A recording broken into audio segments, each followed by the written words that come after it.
Hello friend, मा की रसोईमध्ये आपले खूप खूप स्वागत आहे. आज मी तुम्हाला का माझ्याकडे वरण शिल्लक राहिले त्याच्यापासून मी आता वरण आणि बटाटे टाकून भाजी दाखवली.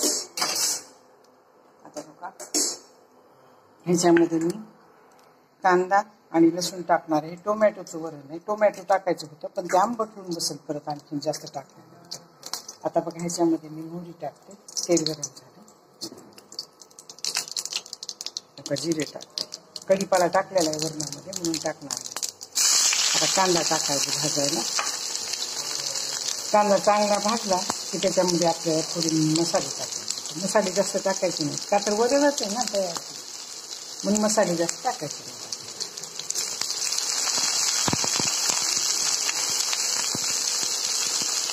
कांदा जास्त भाजून घ्यायचा नाही. भाजीला कांदा जास्त भाजून घेतला करपट लागतो. मऊ होईपर्यंत भाजायचा कांदा. जास्त भाजला की ते काय खायला चवीला चांगला लागत नाही, म्हणून कमी भाजायचा. आता हे कांदा भाजला की त्यामध्ये टोमॅटो टाकणार आहे. ह्याच्यामध्ये बटाटे टाकणार आहे. बटाटे मी सोलून धुवून घेतले.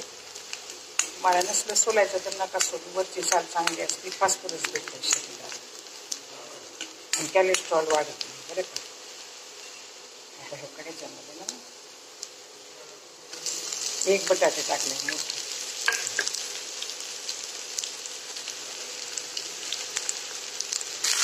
कांदे आणि बटाटे थोडी वेळ भाजू दे. थोडा पावभाजी मसाला सांबार मसाला टाकून हे वरण फोडणी दे.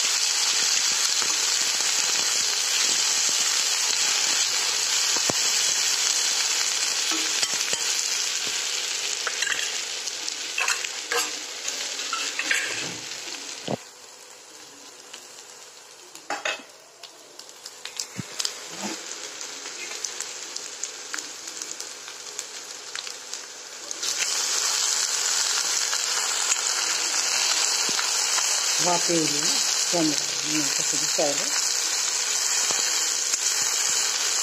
हे थोडं मऊ झालं की ह्याच्यामध्ये वरण टाकलं. थोडं मऊ होईल होते. बटाटे एकदम लहान लहान चिरले तर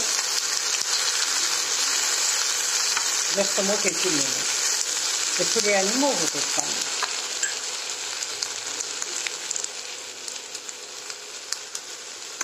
आताच मऊ झाले चांगले. आता ह्याच्यामध्ये थोडा काळा मसाला टाकतो.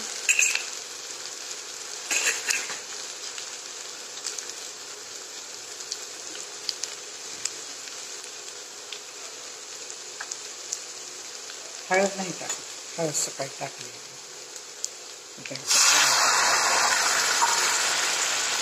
आता ह्याच्यामध्ये थोडं पाणी टाकते आणि ह्या वरणाला चांगलं बटाट्याबरोबर शिजू देते. थोडी सांबार मसाला नाही तर पावभाजी मसाला टाकते. सब्जी मसाला टाका, तुमच्याकडे जे मसाला आहे ते टाका आणि बारीक गॅस करून ह्याला शिजू द्या. बटाटे चांगले शिजू द्या.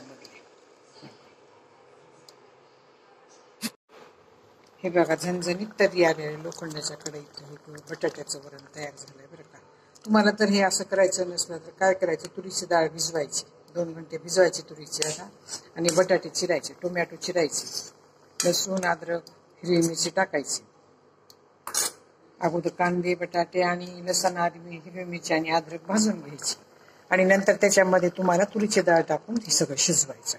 ती पण छान होते बरं का. पण हे तुरीची डाळ शिल्लक होती माझ्याकडे म्हणून मी असं केले. आता हे शिजायले आणि कधी पण लोखंडाच्या कढईत करा बरं का. बघा, ही माझी बटाट्यापासून तयार केली तुरीची डाळ तयार झाली बरं का. सर्व करा आणि तुम्हाला कशी वाटली ती मला कमेंटमध्ये सांगा. धन्यवाद.